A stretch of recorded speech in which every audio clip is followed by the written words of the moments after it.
Welcome to another edition of Off Base alongside Xavier Scruggs. I'm Robert Flores. We're glad you're with us. X, my shirt says YDKB. That stands for You Don't Know Ball. However, that's not the case here because we know ball and we've got a lot of things to get to. So let's move the needle because we don't have time to waste.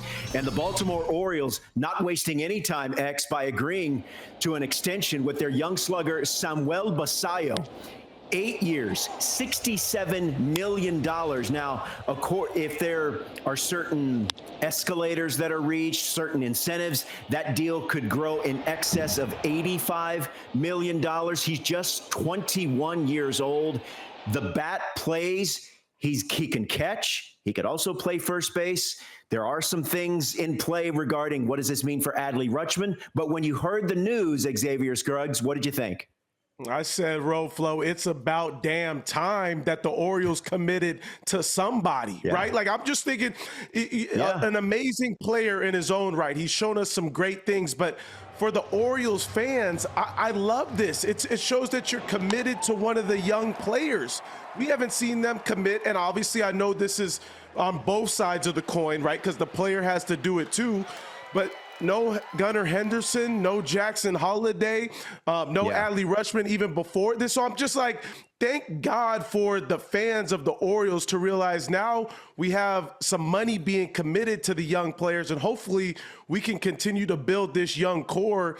And now we know we have one for sure that will be there for a long period of time. And Ro Flo, I also like that it's up the middle too, right? Because we know how important up the middle defense is from the center fielder all the way to the catcher in the middle infield, and a guy that can man that rotation, which is huge. So, X, you mentioned Adley Rutschman.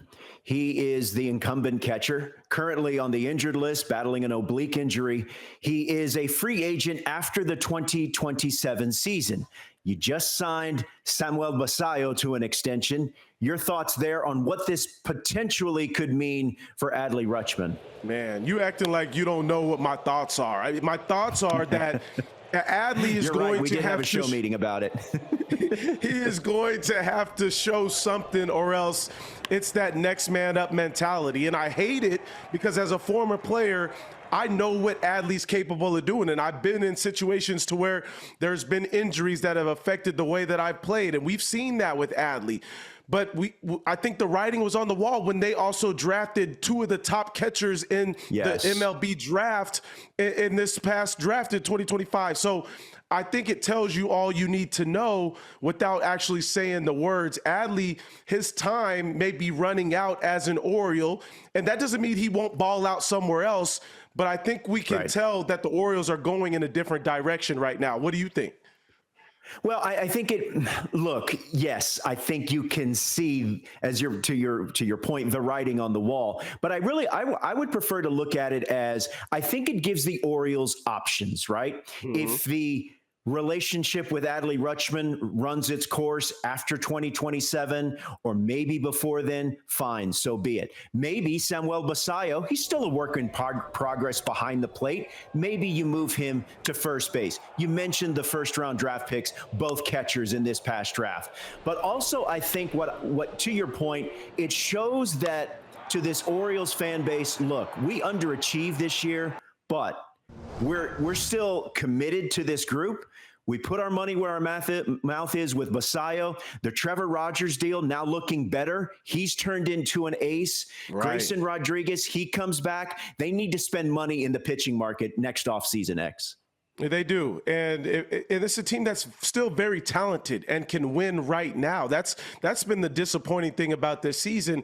We showed the contract, right? And I think that also tells you something as far as how much this team committed to tell you that we think he's something special. He's not just a normal catcher that we can commit to. No, we think he's one of the best catchers we've seen at this young age. And I think that also gives you hopes, right, in this organization to say, hey, this is another talented piece that we can plug in right now that can help us win right now and in the future. Because when I look at the roster, I still got to believe that this is an offense that isn't far off from last year. They performed at a high level last year with a lot of the same players. I think those expectations still have to be there in 2026.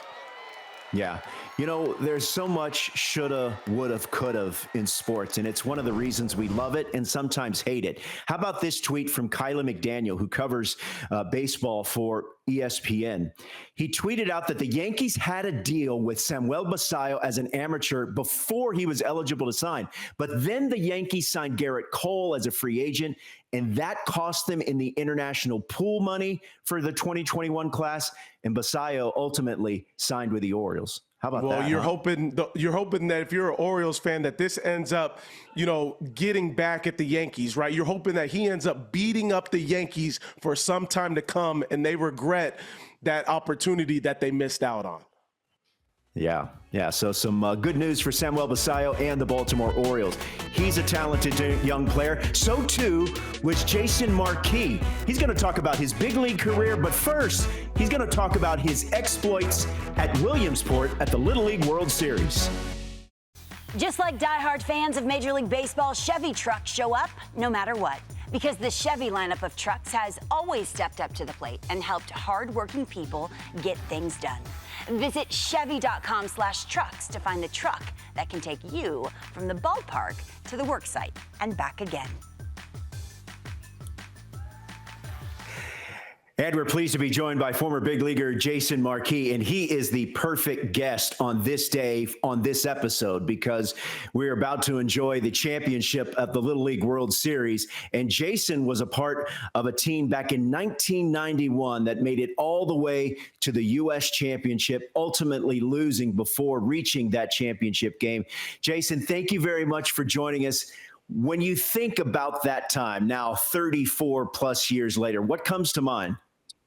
Well, one, that I'm really old. That's one. But no, I mean, listen, as a kid, those memories are irreplaceable. To be put on that stage and have a dream at such a young age, and to be able to fulfill it and do it with a good group of guys and teammates. Obviously, unfortunately, there is some negative side to the situation with us. At our right fielder was part of 9/11. He was the first ladder engine to go up into the World Trade Centers and never came down. But with that being said, there were a lot of great memories. Obviously playing the game we all love as a kid, and all we had to do was worry about enjoying the time. Obviously, the goal is to win. Obviously, that's why we also play the game. But a lot of irreplaceable memories. I was able to go back last year. My Little League happened to be in it again last year with a lot of common denominators, from Todd Frazier, ex-teammate. The first base coach is one of my best friends from last year. So I was able to go back last year and see the growth that Little League has made. Jason, it's really cool hearing you talk about the growth ever since you were had the opportunity to be there. Like, I've had the opportunity to now work this event the past few years, and it's by far my favorite event to work. And there's something magical about Williamsport. Can you share with our viewers just how special just Williamsport is as far as the magic that they talk about always on the broadcast, and what the young players feel out there as well? Yeah, listen, from my standpoint, playing there, I have a lot of great memories, and going back with all the changes, I didn't know what to expect. Somehow they were able to capture the essence of what it was 35 years ago, but just updated. Sometimes, places have a tendency to change too many things, and it loses that field of, like you said, the magical feeling for a youth player. But I felt like I got transported back in time with the same feeling. Just everything was just updated. I could put my brain and my mind and visualize where I was standing, walking around the grounds, able to still enjoy what I went through back then. I mean, listen, for anybody who can experience as a player, go for it, obviously. But if they never had the opportunity to play, I think it's a great family trip that people would enjoy themselves immensely if they went. Jason, I want to follow up on that, because when you played, I mean, look, the youth sports, the youth baseball landscape is so different than what it was when you played back on that 1991 Staten Island team. And there's certain, look, it's not always roses, right? On this youth landscape. But what is it at its core? Why is there still value in Little League baseball and kids playing baseball at the youth level? What's the value in it that can still be found today? Well, listen, not everybody's going to be a big leaguer. Not everybody's playing the game for the same reasons also, right? Some guys play to win, some guys to be part of a team. There are developmental parts of it as a human being. So obviously it all goes back to the internal want and desire of what you want out of the game. And I was blessed to be around some great coaches. And as you can see, some of these coaches, how they speak on TV, they're trying to develop men and young boys as well as baseball players. So I think at its root core, baseball is still baseball. I know we're going through this whole era of data and analytics, but at the end of the day, you still got to throw, run, catch, be a piece of the puzzle of a team, whether you're a bench player, starter, whatever it may be, and learn your role in the way of the game, just like you have to do in the way of life. And you're at such like a young, innocent age where the innocence is still there. The emotions a lot of these kids wear on the sleeves, just like they did 35 years ago. But these kids are being treated like none other, like little big leaguers with all their gear and their swag and all the cameras on them. So it's fun to see. Obviously, it was a different time when I was there, but it's fun to see the growth and how these players are being treated. Maybe it's an opportunity they will never, ever get the rest of their life, so they're enjoying it now. I think how they're being treated is something that sticks out to me. And even seeing clips of you guys, when you guys are treated like rock stars, going back home to Staten Island, and you got to go to Yankee Stadium, you got to go to Shea Stadium.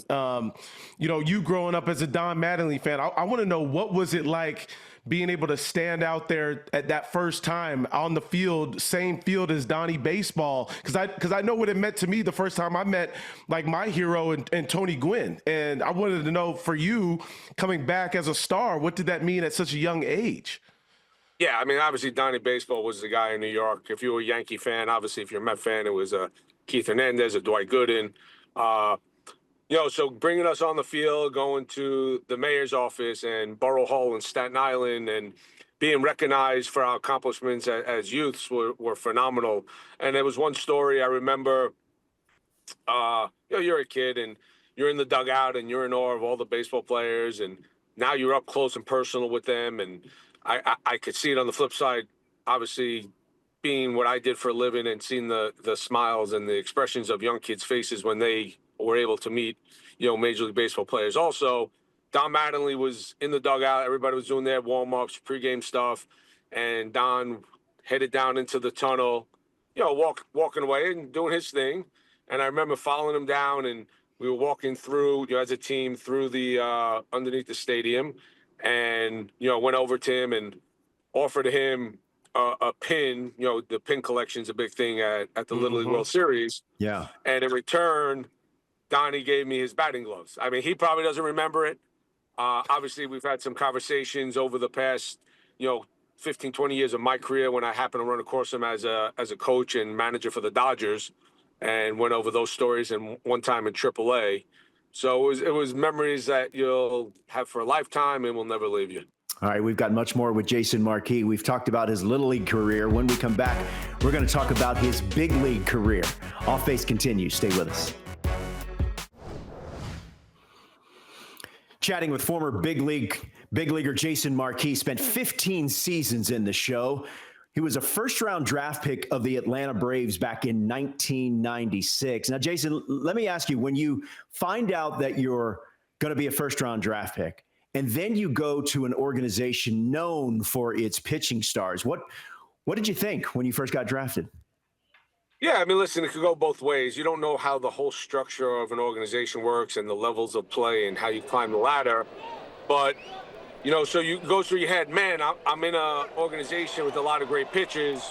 When am I going to be able to climb the ladder and find my time at that level? But then you start to realize that as long as you do your job, you start to develop and start to see the things that you like.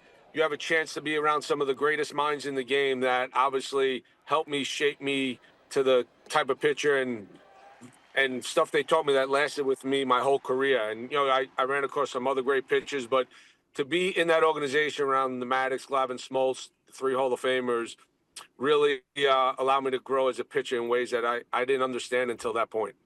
Yeah, I can't imagine the knowledge you were able to soak up as a young player, and obviously, doing it at a young age, making your debut at 21 years old too. So that's crazy to me to think too. But you were also a part of one of the biggest trades during the early 2000s, in which you and Adam Wainwright are part of a 5-player deal going to the Cardinals. Talk about what that transition is like from being with one organization in which you talked about, soaking up so much of that information, but then having to take that to a new organization and really perform at a high level. Yeah, obviously it turned out to be great for my career. Obviously Adam's career. Ray King did a hell of a job for the 3 years we were in St. Louis together, throwing 80 plus games every year.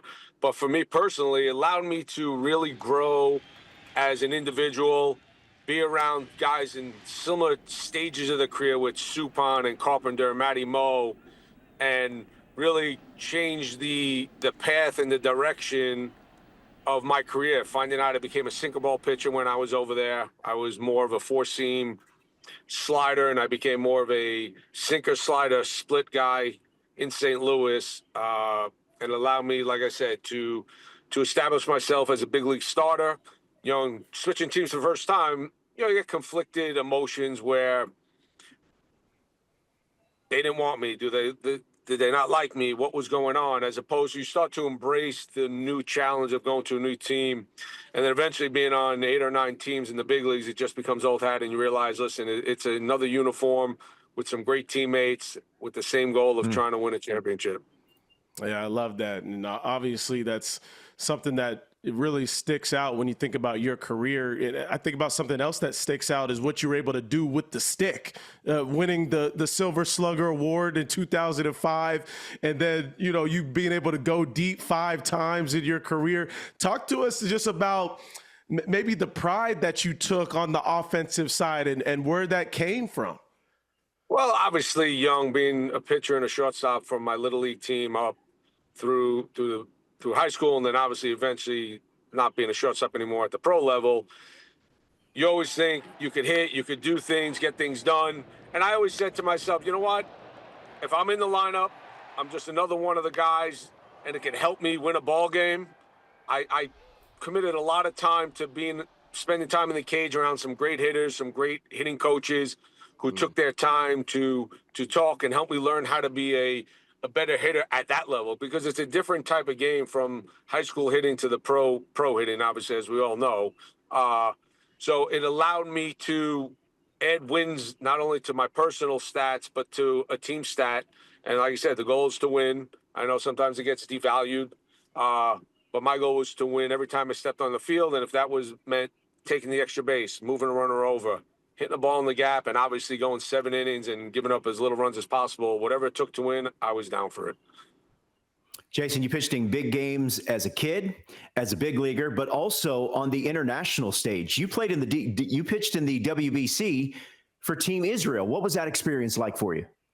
Yeah, listen, I was set up from a young age. I was blessed to be on some great teams, from Little League World Series to 2 New York City public school high school championships with Townville High School, to the WBC, to World Series. So I just felt like at the end of my career, it was a nice way to go out. It was somewhat of a mini comeback, possibly. I was 38, 39 years old. I knew the chances were very, very, very, very low, but you never know. But it was an opportunity and an experience that I didn't realize was going to be that good. From the travel to our teammates, to the accommodations, to just the whole setup of the whole tournament. I couldn't give higher praise to how it went. That's really cool, and obviously an amazing experience as we see how the WBC has continued to grow. Jason, we get a lot of different types of viewers, from young kids to coaches, and you touched on something a little earlier, mentioning some data and analytics and how the game has changed in some certain ways. I guess if you were given a message to a young player that's maybe around that high school age, that's looking to get himself to the next level, maybe playing professional baseball, what type of advice would you give that player? 1, be your own best coach. Rely on other people for information. Nobody should know you better than you, for 1. 2, you have to have that want and that internal burning desire to want to be better every day of your life in some aspect, whether it's a physical component, an emotional component, whatever it may be. Always keep searching for answers, embrace failure, and use failure as a learning tool to better yourself. But at the end of the day, be your own best coach. Nobody knows you better than you. Nobody knows what you're feeling. I as an outside external force, I could only tell you what I see. I don't know what your brain's thinking. I don't know what you're feeling. I don't know what's going on. So use people. I always tell my coaches, my teachers, my parents, they're information providers. And I feel like I'm my own best coach and teacher because I got to learn how to decipher that code. Well, Jason, thank you very much for the time. Those are some great words. 15 big league seasons. Jason Marquis, former big leaguer, and certainly one of the great players in Little League history in the United States as they get ready to celebrate a World Series champion in Williamsport. That's going to do it for this edition of Off Base. For Jason Marquis and Xavier Scruggs and everyone behind the camera and behind the scenes, I'm Robert Flores. Thanks for watching.